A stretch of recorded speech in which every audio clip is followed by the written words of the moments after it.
राम गुरुजी नमो नमः। राम नमः। जी प्रणाम।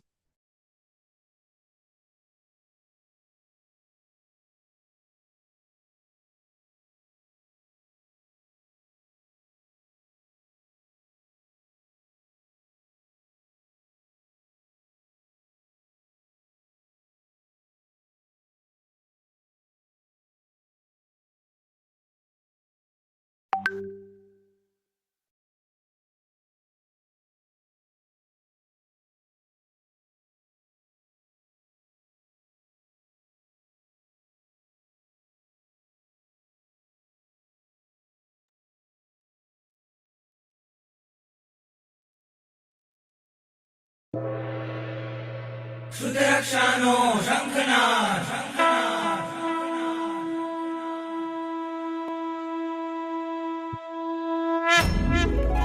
वन्दे श्रुतज्ञानं वन्दे श्रुतज्ञानं वन्दे श्रुतज्ञानं वन्दे श्रुतज्ञानं।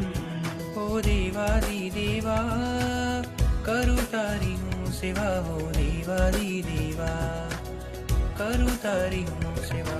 वन्दे वन्दे वन्दे श्रुतज्ञानं वन्दे वन्दे वन्दे श्रुतज्ञानं वन्दे वन्दे वन्दे श्रुतज्ञानं वन्दे वन्दे वन्दे श्रुतज्ञानं वन्दे वन्दे वन्दे श्रुतज्ञानं वन्दे वन्दे वन्दे श्रुतज्ञानं वन्दे शासनं शासनं वन्दे शासनं शासनं।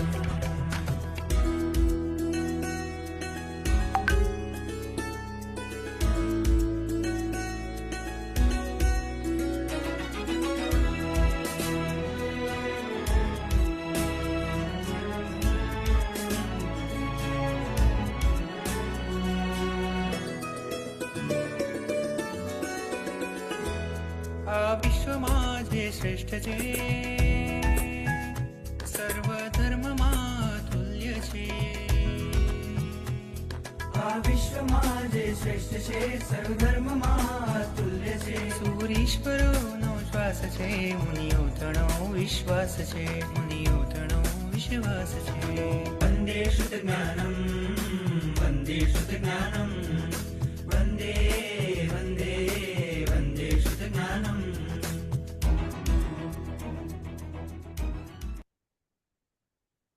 राम नमः।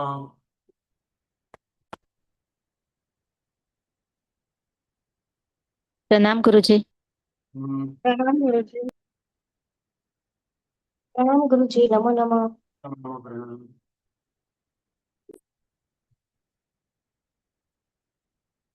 प्रणाम से नमो नमः शुक्षतमा।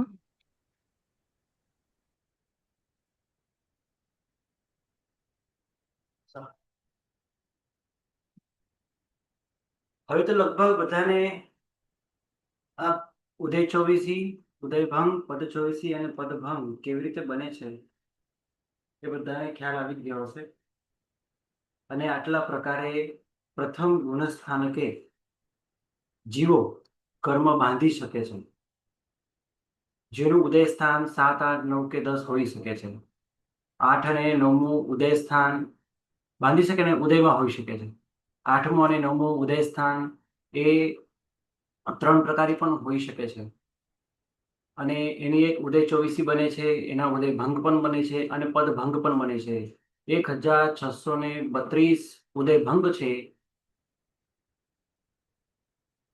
એટલે કે આટલી પ્રકૃતિઓ જુદી જુદી રીતે પ્રથમ ગુણસ્થાનકે ઉદયમાં હોઈ શકે છે। આપણે આની વિચારણા ગઈકાલે કરી, તમને આ પદભંગ, પદ ચોવીસી, ઉદયભંગ અને ઉદય ચોવીસી કેવી રીતે લાવવાની એક લાઈનમાં ખૂબ સુંદર રીતે મેં અહીંયા તમને સમજાવવાનો પ્રયત્ન કર્યો છે। આ રીતે 1 થી 10 ગુણસ્થાનકોમાં 52 ઉદય ચોવીસી, 1265 ઉદયભંગ, 352 પદ ચોવીસી, 8477 એ પદભંગ થાય છે. એની અંદર થોડીક વિચારણા આ પ્રમાણે પણ થઈ શકે છે. વિવેક્ષા ભેદ કરીએ તો આ એક અપેક્ષા.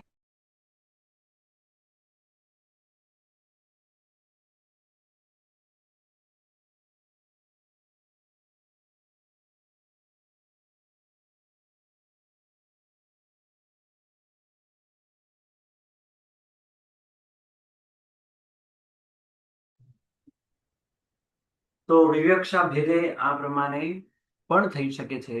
તો ગાથાની અંદર આ રીતે પણ બતાવવામાં આવ્યું છે કે 1 થી 10 ગુણસ્થાનકોમાં ઉદય ચોવીસી 40 અને ઉદયભંગ 976. એના પછી આપણે જે આ ટેબલ બનાવ્યો છે એ ટેબલ ઉપર આપણે વિશેષ ધ્યાન એના પહેલા આપણે રાખ્યું હતું કે 10 એટલે 10 નો ઉદય એટલે ઉત્કૃષ્ટમાં ઉત્કૃષ્ટ ઉદય છે મોહનીય કર્મનો. એમાં ભય કે જુગુપ્સા બેમાંથી એક કાઢો તો 9 અને બંને કાઢો તો 8 નું ઉદય સ્થાન પણ હોઈ શકે છે. આ રીતે 8 નું ઉદય 8 9 10 8 9 10 8 9 10, અહીંયા પણ 8 9 10 8 9 10 8 9 10 8 9 10 ને અહીંયા પણ 8 9 10. બાકી રહ્યા અહીંયા જે અહીંયા પણ છે 8 9 10 8 9 10 8 9 10 8 9 10 અને અહીંયા પણ 8 9 10. હવે બાકી રહ્યા અહીંયા એટલે કે આ બીજા ગુણસ્થાનકે 7 8 અને 9. એ જ પ્રમાણે અહીંયા પણ છે, અહીંયા પણ છે, અહીં પણ છે અને અહીં પણ છે. 7 8 અને 9. પંચેન્દ્રિય સંઘની પર્યાપ્ત જીવને તો બધા જ 10 થી માંડીને 1 સુધીના તમામ ઉદય સ્થાનો ઘટે છે. બીજા ગુણસ્થાનકે 7 8 9 કેવી રીતે ઘટે તો એની પણ અહીંયા આપણે વિચારણા કરેલી છે કે આ રીતે 7 8 અને 9 ઘટે. અનંત અનુબંધી મળીને 4. અહીંયા એક ગઈકાલે એક સરસ પ્રશ્ન એક બેને છેલ્લે કર્યો હતો કે ક્યારેક અનંત અનુબંધી અપ્રત્યાખ્યાનીય પ્રત્યાખ્યાનીય અને સંતુલન લો છો તો ક્યારેક આપણે ક્રોધ માન અને માયાને લોભ લઈએ છીએ તો ક્યારે શું કેવી રીતે સમજવું? આ પ્રશ્ન એમનો કહેવાનો ભાવાર્થ એ હતો. અને અહીંયા આપણે એ પ્રમાણે એને સમજી શકીએ કે પ્રથમ ગુણસ્થાનકે જેમ અહીંયા આપણે જોયું કે 7 નો ઉદય સ્થાન પણ છે. પ્રથમ ગુણસ્થાનકે 7 નું ઉદય સ્થાન પણ છે, પણ ત્યાં કેટલા પ્રકાર છે તો 3. આપણે 3 કસાય લીધા છે, પણ એ 3 કસાય 4 પ્રકારે છે. એટલે જ્યારે આપણે સાંભળજો, તમારા પ્રશ્નનો જવાબ અહીં આમાં છે કે જ્યારે આપણે ઉદય સ્થાનની ગણતરી કરવા જઈએ ત્યારે અનંત અનુબંધી અપ્રત્યાખ્યાની અને સંજોલન આ પ્રમાણે 4 ની ગણતરી તમારે કરવાની. બરાબર? આ પ્રમાણે તમારે 4 ની ગણતરી કરવાની. એટલે આ ઉદય સ્થાનમાં જે મેન મુખ્ય જે સંખ્યા તમને બતાવવામાં આવેલી છે ઉદય સ્થાનની 3 છોડીને 1 થી 10, આ જે ઉદય સ્થાન, આ ઉદય સ્થાનની અંદર જ્યારે કસાયોની ગણતરી થાય ત્યારે તમારે અહીં અનંત અનુબંધી અપ્રત્યાખ્યાનીય પ્રત્યાખ્યાનીય અને સંજોલનની વાત સમજવાની. પણ એના જ્યારે ઉદય ચોવીસી ની વાત તમે કરવા જાઓ ત્યારે તમારે ક્રોધ માન માયા અને લોભની વાત સમજવાની. જ્યારે તમે પદભંગની ઉદયભંગની વાત કરશો, પદભંગની વાત કરશો, પદ ચોવીસી ની વાત કરશો ત્યારે તમારે આ પ્રમાણે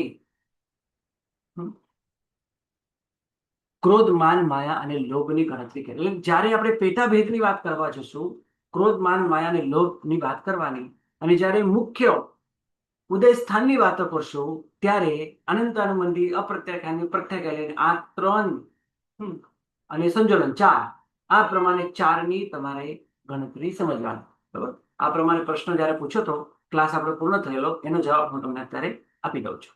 બધાને ખ્યાલ જી ગુરુ છે. આ પ્રમાણે આપણે પદ ચોવીસી કેવી રીતે લાવવાની? તો જે ઉદય સ્થાન છે એના જેટલા પ્રકાર એટલી ઉદય ચોવીસી છે. ઉદય ભંગ આપણે કેવી રીતે લાવવાના? તો એની સાથે 24 નો ગુણાકાર કરી દેવાનો તો ઉદય ભંગ આવશે. એટલે 24 ગુણ્યા 1 એટલે 24 જ થાય. એટલે 24 નો જવાબ આવશે. પદ 24 કેવી રીતે લાવવાની? તો ઉદય સ્થાન અને ઉદય 24 નો ગુણાકાર એટલે પદ 24. એટલે 7 ગુણ્યા 1 એટલે 7 જ થાય. અને પદભંગ કેવી રીતે લાવવાના? તો ઉદય સ્થાનની સાથે ઉદય ભંગનો ગુણાકાર એટલે પદભંગ આવશે. એટલે 7 ગુણ્યા 24 24 ગુણ્યા 7 કરીએ તો 168 થાય. આ પ્રમાણે આ 3 વસ્તુ છે અને આ ત્રણેય વસ્તુ એકદમ અલગ કરીને મેં તમને અહીંયા સમજાવ્યું છે. આ 1/24 છે. દરેક આ 1/24 ગણાય છે કારણ કે બધાની અંદર 7નું જ પદ છે ને, એટલા માટે આ 7ની 24 ગણાય છે. અને આ એક જ પ્રકારની છે, એના બીજા પ્રકાર નથી બનતા. એટલે કારણ કે 7 એક જ પ્રકારે બને છે. અને એની અંદર ટોટલ કેટલી પ્રકૃતિઓ સમાઈ એટલે કેટલા પદભંગ સમાયા? 168. આ રીતે આપણે 8ની પણ સમજ્યા છે. હવે દરેક પદની અંદર અહીં 8 પદ છે. દરેક લાઈનમાં 8 પદ છે. હવે 8 પદની આવી રીતે 24 ગણાય કારણ કે એના 24 પ્રકાર 1 2 3 4 5 6 આ 6 આ 6 આ 6 અને આ 6 આ રીતે 24 થઈ જાય છે. એટલે 8 પદની પણ 24 થાય છે. અને આ એક રીતે થઈ એને એમાં ભય ઉમેરીને પણ બીજી 24 થઈ શકે અને જુગુપ્સા ઉમેરીને પણ ત્રીજી 24 થઈ શકે છે. એટલે 8ની 3 24 દરેકમાં 192 પદભંગ છે. આટલી પ્રકૃતિઓ સમાઈ છે. તો ટોટલ મળીને કેટલી સમાઈ છે? તો 576. આ રીતે દરેકમાં તમારે ગણતરી કરતા જવાની. આ એક આવી જાય એટલે બાકીના બધી નીચે તમને બધી જ પદ 24 પદભંગ ઉદયભંગ બધી જ વાતો તમને લગભગ આવડી જ જશે. હવે આપણે એક સ્ટેપ આગળ ચાલીએ. મોહનીય કર્મના સત્તા સ્થાન ગાથા નંબર 14 અને 15. એના પહેલા કોને કઈ પ્રશ્નો?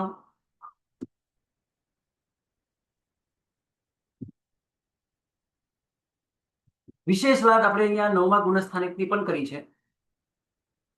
9મા ગુણસ્થાનકમાં ઉદય 24 થતી નથી અને પદ 24 પણ થતી નથી કારણ કે અહીંયા 24 પ્રકાર છે જ નહીં. કેમ? કારણ કે અહીંયા માત્ર કસાય અને વેદ જ છે.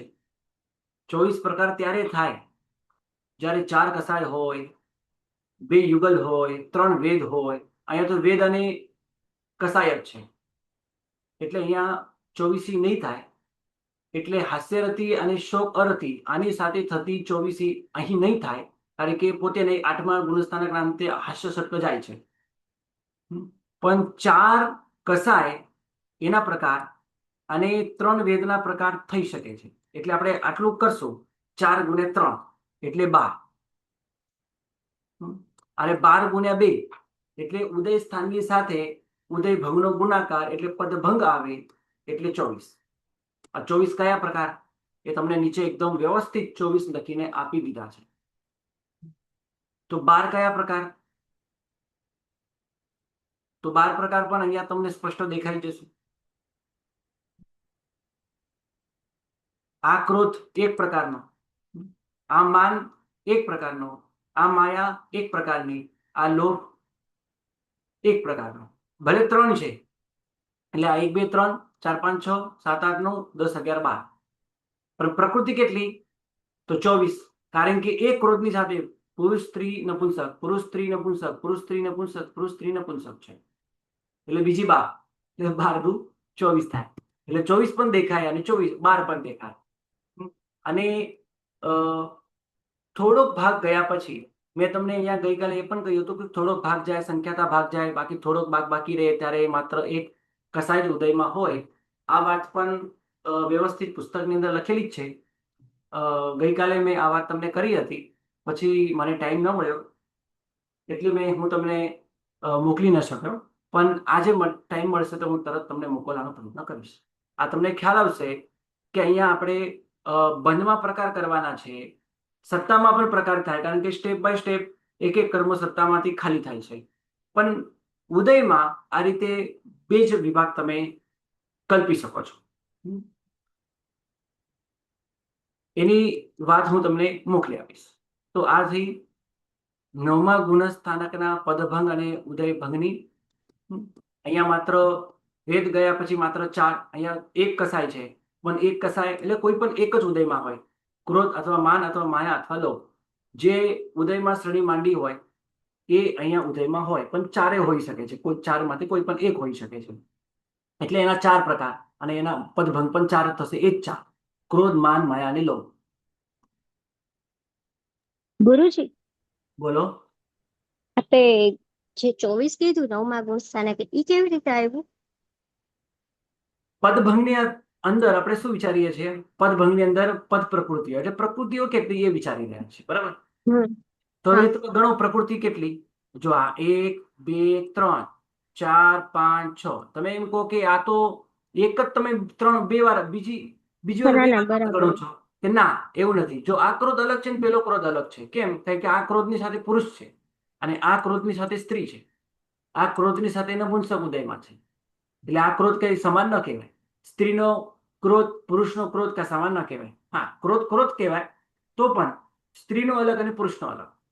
હવે આ રીતે કરવાનું કારણ શું, એનો જવાબ મેં તમને પહેલા આપેલો છે. હા જી ગુરુજી. કારણ કે આ પદભંગ, પદ 24, ઉદયભંગ, આ બધા કરવાના પ્રયોજન શું વિશેષ અહીં તો ખાસ દેખાતું નથી. છઠ્ઠા કર્મગણમાં તો નથી. કદાચ દ્રષ્ટિવાદ નામના અંગની અંદર આવતી હશે આ વાત, કારણ કે બહુ મોટું દ્રષ્ટિવાદ નામનું અંગ છે, એમાં 14 પૂર્વો છે. કેટલી બધી ક્યાં ને ક્યાંક આવી વાતો આવેલી જ હશે, આપણને ખબર નથી, કારણ કે દ્રષ્ટિવાદ નામનું અંગ અત્યારે નથી. પણ દ્રષ્ટિવાદ નામના અંગ સ્વરૂપ આ છઠ્ઠો કર્મગણ છે. જેને છઠ્ઠો કર્મગણ આવડી ગયા, બાકીના 1 થી 5 એકદમ સરળતાથી એ વ્યક્તિ ભણાવી શકે, અને 1 થી 6 જેને આવડી ગયા એને કર્મપૈડી પણ ખૂબ સરળતાથી આવડી શકે છે. સુંદર મજાનું કરણનું સ્વરૂપ ત્યાં બતાવવામાં આવેલું છે. તો આ 24 કેવી રીતે બને? 24 કેવી રીતે બને? ફરી એક વખત કહું, આ 1, આ 2, 3, 4, 5 અને 6. અહીંયા 6 થયા, તો અહીંયા પણ 6. 6, 6, 12, 12 તો 24. હવે આ 12 કયા? હવે કહે કે આ 12 ક્યાં છે, મને આ 12 બતાવો. તો હું શું કરીશ? ક્રોધની સાથે પુરુષ વેદ, ક્રોધની સાથે સ્ત્રી વેદ, ક્રોધની સાથે નપુંસક વેદ. તો આ એક જોડકું, આ બીજું જોડકું, આ ત્રીજું જોડકું, આ 3 થયા, આ 3 થયા, 3 ને 3 6 થયા, અને આ બીજા 3 અને આ બીજા 3. એટલે અહીંયા ઉદયભંગની જયારે વાત આવશે, બરાબર, ત્યારે તમારે આખું એક પદ લેવાનું, અને પદભંગની વાત આવશે તો દરેક પ્રકૃતિ આમ લેવાની, એટલે છૂટી આમ કરવાની, સિંગલ કરવાની. એટલે તમે ચિત્ર દ્વારા સમજાવી, એટલે તમને આમ યાદ રહી જાય. તો પદ 24 તમારે આમ ઊભી ગણવાની, અને ઉદયભંગ પદ 24 પદભંગ આ રીતે ઊભા ગણવાના, અને ઉદયભંગ તમારે આડા ગણવાના, કારણ કે ઉદયભંગ એક પદનો એક ઉદય કહેવાય છે. એટલે આ 1, 2, 3, 4, 5, 6, 7, 8, 9, 10, 11, 12. અને પછી પદભંગ કરશો તો ભાઈ પદભંગ વાળો તો એમ કહેશે ભાઈ આ ક્રોધ અલગ અને આ ક્રોધ અલગ, એટલે તમે દરેક પ્રકૃતિ જુદી જુદી ગણાવો. તો પ્રકૃતિ જુદી જુદી ગણતા તો 24 થઈ જાય. બરાબર? જી ગુરુજી, થેન્ક યુ. ગુરુજી, તો ગુરુજી આ 12 અને 24 મેજર શું ફરક પડ્યો? પહેલા આપ આમ કહો છો કે ક્રોધના સાથે પુરુષ, ક્રોધ વાળો સ્ત્રી અને ક્રોધ વાળો નપુંસક. તો આપ એમ કરીને 12 ભાંગા કરો છો, અને પછી એ જ ક્રોધ ને આપ અલગ રીતે, તો પુરુષમાં ક્રોધ તો એવું જ રહ્યો ને, કે પછી એ ક્રોધ અલગ પ્રમાણે અને એ પુરુષનો અલગ, એમ નહીં. હવે 2 પુરુષ હોય ત્યાં પણ વ્યક્તિ દીઠ અલગ અલગ તમે કરે, કારણ કે પુરુષના ક્રોધનું લેવલ પણ નાનું મોટું હોઈ શકે છે. હવે હું વધારે વાત નથી કરતો, તમારે અહીંયા ફરક સમજી લેવાનું, કારણ કે એનું જે બીજી વાત છે, એટલે તમે આગળનો પ્રશ્ન કરો છો. હવે એ પ્રશ્નનો જવાબ તો તમને ક્યાંક દ્રષ્ટિવાદ નામના અંગમાં જ મળે. આ રીતે પદ ભંગ કરવાની શું, અલગ અલગ પદ ગણવાની શું જરૂર પડી, શું પ્રયોજનનું તો અહીંયા તમને બતાવવામાં આવ્યું નથી, કર્મપરિમાં પણ નથી. પણ ક્રોધ પણ ઘણા પ્રકારનો હોઈ શકે, ઘણા લેવલે ઉદયમાં આવી શકે છે. એટલે આપણા કર્મગ્રંથની અંદર 4 પ્રકારના અનંતાનુબંધી, અપ્રત્યાખ્યાની, પ્રત્યાખ્યાની અને સંજોલન 4 પ્રકારના કસાય 4 રીતે ગણાવ્યા છે: ક્રોધ, માન, માયા અને લોભ. બરાબર. તો એના પ્રકાર ટોટલ 16. એ તો આપણે ગણતરીમાં લીધા છે. પહેલા બીજા કર્મકાંડમાં બધે જ આ જ પ્રમાણે છે. 16 કસાય પહેલા કર્મમાં આપણને બતાવેલા છે. પણ એ 16 ના પણ બીજા પ્રકાર બતાવ્યા છે. એ 16 પણ બીજા 16 પ્રકાર 16 ગુણા હોઈ શકે. એ 16 પણ બીજા 16 ગુણા હોઈ શકે છે. 16 ગુણા હોઈ શકે છે. બીજા 4 પ્રકાર, એના 4 લેવલ પણ હોઈ શકે છે. એના 4 લેવલ પણ શાસ્ત્રમાં આવે છે. મંદ ગુરુજી હોય, મંદ હોય, મંદતર હોય, મંદતમ હોય અને અત્યંત મંદ, ઉત્કૃષ્ટમાં ઉત્કૃષ્ટ. આ રીતે એના 4 લેવલ પણ બતાવવામાં આવે. એટલે 16 ગુણ્યા 4 કરતા 64 પણ થાય. તો ભલે એક પુરુષ છે અને એક પુરુષમાં ક્રોધ છે, પણ ક્રોધના પણ લેવલ ઘણા હોઈ શકે છે. તો એના ઘણા બધા ભાંગાઓ થઈ શકે છે. તો આટલું બધું આપણે ડિટેલ્સમાં અત્યારે જતા નથી. બોલો ગુરુજી, આપણે એમ કહીએ ને કે પેલા ગુણ સ્થાનકે હોય ને દરેક જીવના આ બધી પ્રકૃતિઓમાં તરતમતા હોય. ધારો કે અપ્રત્યાખ્યાની હોય, પ્રત્યાખ્યાની હોય, આ તે તો 8 ગુણ સ્થાનક સુધી આ રીતે ક્રોધ, માન, માયા, લોભમાં તરતમતાને એમ આવે. પણ 9મા 10મા ગુણ સ્થાનકે તો એક સરખો હોય કે એમાં બી તરતમતા હોય? ધારો કે 9મા ગુણ સ્થાનકે જેટલા બી જીવ ગયા અને એને ક્રોધનો ઉદય હોય તો એ એક સરખો. 9મા ગુણ સ્થાનકે સમયની દ્રષ્ટિએ અંતર હોઈ શકે છે. સમયની દ્રષ્ટિએ અંતર હોઈ શકે. પહેલા સમય આટલું જ લેવલ હોય, એનાથી વધારે ના હોય. બીજા સમય આટલું જ લેવલ, એનાથી વધારે ના હોય. તમામ જીવો અનંત કાળમાં જેટલા આયા હોય, પણ એમાં ઉપસમ શ્રેણીને અલગ અને સપક શ્રેણીને અલગ અલગ તમારે કરવાના.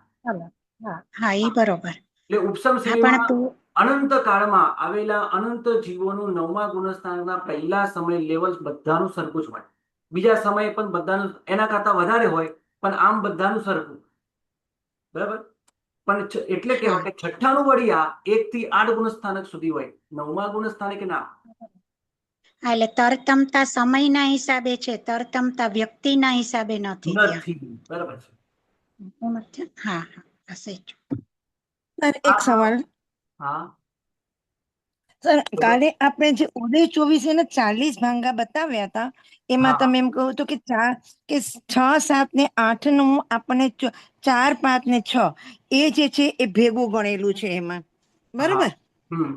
હે તો સર, 8માં જે 4, 5 છે એમાં ઉદય 24 જે છે એ 1, 2 ને 1 છે. અને આમાં જે છે 4, 5 ને 6 માં 1, 3 ને 3 છે. તો એ અલગ ન પડ્યું? કયા ગુણ સ્થાનકની વાત કરી તમે? 6 ને 7 નું જે છે ને એ ઉદય 24, ચોથો, 5મો અને 6 એ સરખું જ છે.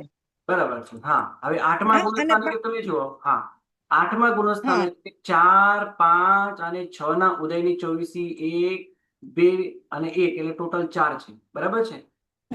હવે આ તમે એક મિનિટ.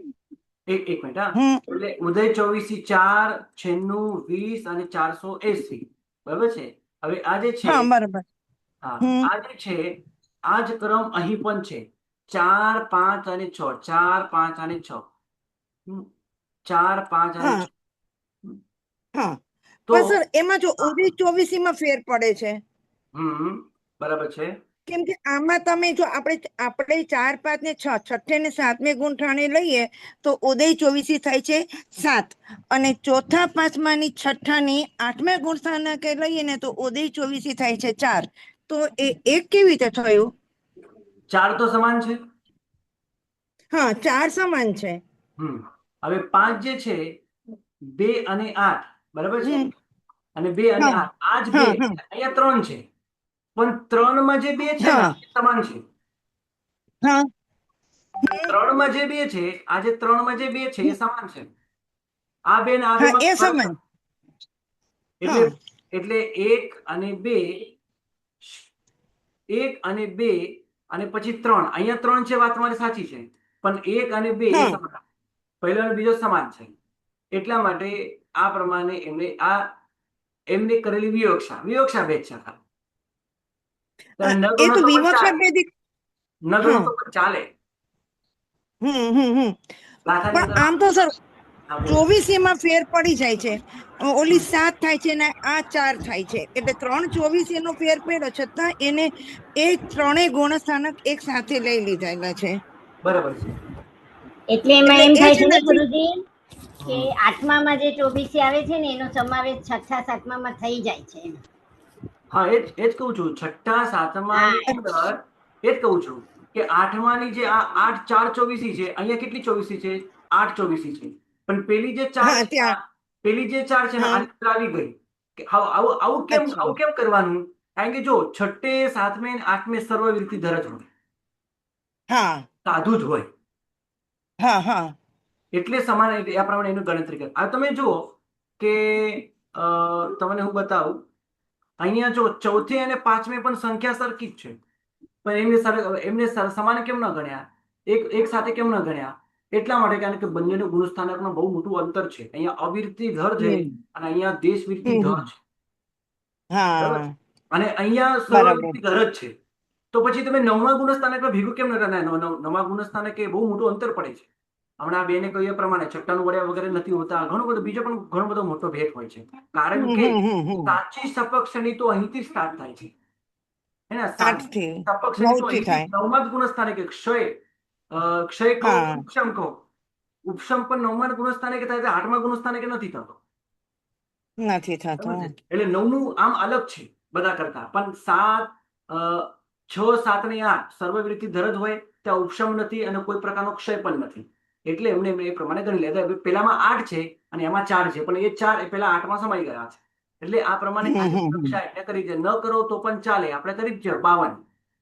તો કેમ કરો છો હમ એની આપણે વિચાર નહીં હમ બરોબર. અને એ સર એ ત્યાં બીજું ત્રીજું બી તો સરખું છે ને, જો એમાં બી ઉદય 24 4 4 છે બંનેમાં, અને હા, ઉદય ભંગે પણ 96 છે ને એમાં તો એ ઉદય 24 માં અંતર છે. ત્યાં સમ્યક તો મોહનીનો ઉદય છે, ત્યાં મિશ્ર મોહનીનો ઉદય. હા હા એટલે એ અલગ કર્યું. હા, બરોબર. ચોથું ગુણસ્થાનક અપર્યાપ્ત અવસ્થામાં પણ હોઈ શકે, ત્રીજું ગુણસ્થાનક અપર્યાપ્ત અવસ્થામાં ન જ હોય. ના ન હોય.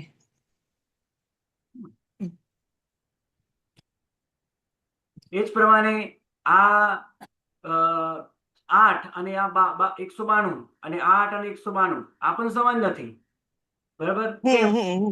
કારણ કે ત્યાં તો કદાચ સમ્યક તો મોહનીનો ઉદય હોય, ત્યાં તો મિથ્યાત્વ મોહનીનો ઉદય છે, એમ બાકી બધું ઘણું બધું છે. અનંત અનુબંધી પણ અહીંયા અનંત અનુબંધી નથી, એટલે ઘણો બધો મોટો ભેદ પડે છે. પણ આમાં આટલો બધો ભેદ નથી પડતો, એને આમાં છે સર્વવૃત્તિ ધર જ હોય, સેમ ટુ સેમ જ. એટલે પેલા 4 આ 8 ની અંદર સમાઈ ગયા છઠ્ઠા સાતમામાં. એટલે 6 બરોબર 7 8 ના માત્ર 8 જ ગણી લીધા ટોટલ. હવે તમે 8 8માં નથી ઘટતા, એ 8 માંથી 4 જ ઘટે છે, છતાં પણ એમને આ પ્રમાણે ગણતરી વિયોક્ષ આપે, બીજું કાંઈ નહીં. મોહનીય કર્મ પર 15 સત્તા સ્થાન. આપણે બંધસ્થાન જોયા. બંધસ્થાનની અંદર 21 17 13 9 5 4 3 2 1 આ પ્રમાણે છે બંધસ્થાન. ઉદય સ્થાનમાં આપણે જોયું 1 થી 10 માં ત્રીજી 3 ની સંખ્યા છોડીને બાકી બધા ઉદય સ્થાન છે. હવે સત્તા સ્થાનની વિચારણા કરીએ, ગાથા નંબર 14 અને 15 એમાં 28. હવે સત્તા તો બધાની હોઈ શકે, હે ને? તો 28 28 ની સત્તા હોય, 1 ની સત્તા જાય તો 27 26 24 23 22 21 21 પછી સીધા 13, 13 પછી 12 પછી 11 પછી 5 4 3 2 અને 1. કઈ સંખ્યા નથી? તો અહીંયા 6 7 8 9 10 નથી, 11 છે, 11 12 13 છે. એટલે અહીંયા 28 થી 21 ઉલટી ક્રમે તમારે દરેક સંખ્યા લેવાની. 28 27 26 25 ને છોડીને 25 ને લેવાની, હે ને? એટલે 28 27 26 24 23 22 અને 21. પછી 21 માંથી સીધા 13 માં જવાનું, 13 12 અને 11. 11 માંથી સીધા તમારે 5 ઉપર આવવાનું, 5 4 3 2 1. બરાબર? એટલે આપણે આપણા ક્રમે જોઈએ, પહેલા શરૂઆતથી જોઈએ તો 1 2 3 4 5 11 12 13, અને પછી 21, 22, 23, 24, 25 નહીં, 26, 27, 28. હવે 25મું કેમ નથી ઘટતું, વચ્ચેના કેમ નથી ઘટતા, એ તમને આનાથી ક્લિયર થઈ જશે. આ રીતે 15 સત્તા સ્થાન છે, બધા જ કર્મ સત્તામાં હોય, એટલે કે આ કયો જીવ હોય, નિયમમાં ચોથા ગુણસ્થાનકથી પહેલા ગુણસ્થાનકે આવ્યો હોય. એટલે સમ્યક્તથી પતિત હોય. સમ્યક્તથી પતિત આ જીવને, અને એને પહેલા ગુણસ્થાનકે તેવું કાંઈ વાવકાઈમાં જઈને કે પછી અસંખ્ય સમય તેવું વિચાર નતો, તેવું કાંઈ વાવકા નહીં, પણ અસંખ્ય સમય ત્યાં વીત્યો ન હોય તો સત્તા હોય. અસંખ્ય સમય વીત્યા પછી બની શકે કે એની સત્તા ના હોય. તો બધા કર્મ ઉદયમાં હોય તો 28 ની સત્તા ઉદયમાં નહીં, સત્તામાં હોય. એટલે આ રીતે સમ્યક્તથી પતિત થયો હોય. પછી મિથ્યાત્વ મોહની અને મિશ્ર મોહની. સમ્યક્ત મોહનીને આપણે કાઢી નાખીએ. 16 કસાય, હાસ્યષટ, 3 વેદ, મિથ્યાત્વ અને મિશ્ર અને સમ્યક્ત. કેમ સમ્યક્તને કાઢી નાખ્યું? બોલો, કોઈને ખ્યાલ હોય તો કહો. ગુરુજી એની મિશ્રમાં ઉદ્ભવ ન થઈ? બહુ સરસ. હા, એટલે સમ્યક્ત મોહની અને ઉદ્વલ ના થઈ જાય. કારણ કે ઉદ્વલના જ્યારે શરૂ થાય તો પાછળથી થાય.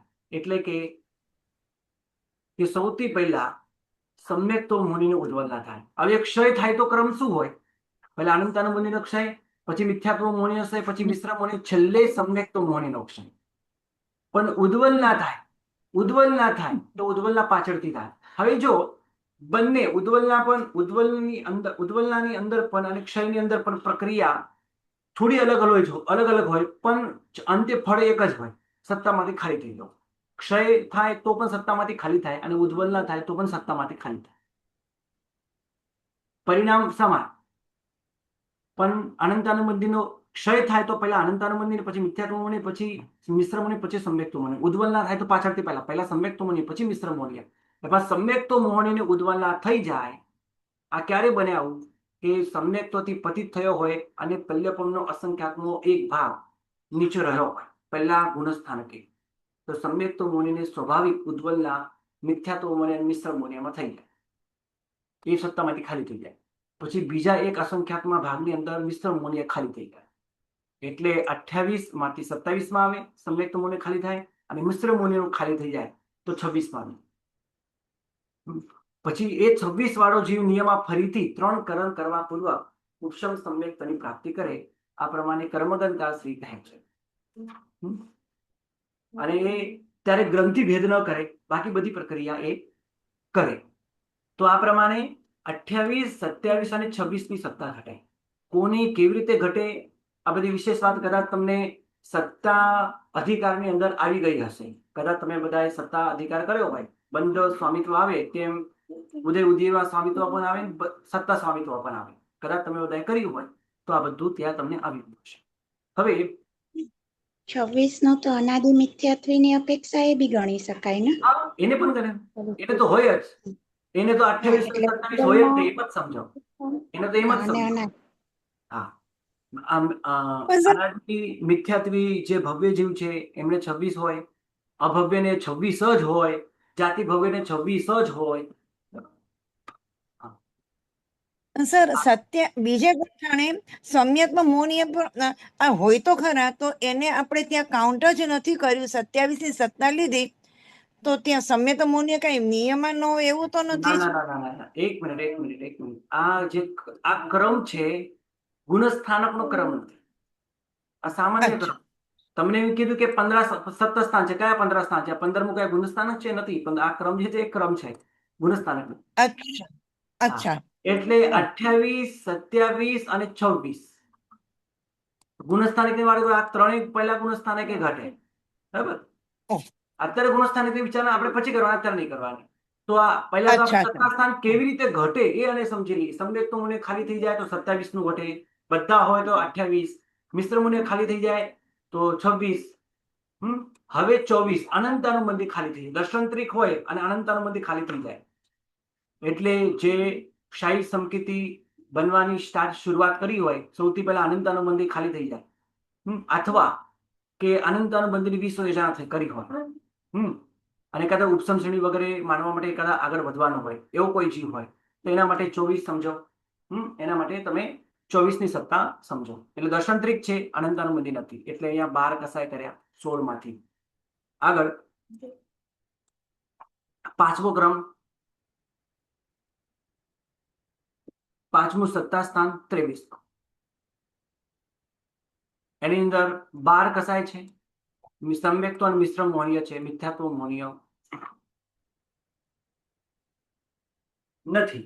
એટલે કે જેને ક્ષાયિક સમકીત પ્રાપ્ત કરવાની શરૂઆત કરી હોય, એને પહેલા અનંતાનું મંદિર ખલાસ થઈ જાય એટલે 24 ની સત્તા, પછી મિથ્યાત્વ મોહનીય ખલાસ થાય એટલે ક્ષય થઈ જાય એટલે 23 ની સત્તા, પછી મિશ્ર મોહનીય ક્ષય થઈ જાય તો 22 ની સત્તા, અને સમ્યક્ત્વ મોહનીય ક્ષય થઈ જાય તો ક્ષાયિક સમકીત એને 21 ની સત્તા હોય.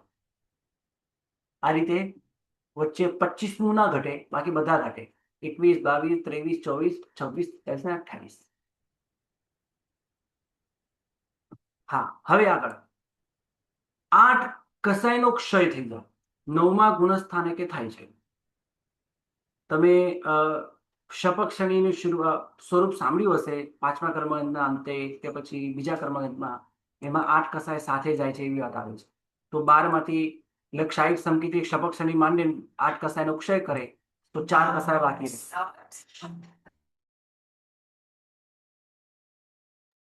તો આ રીતે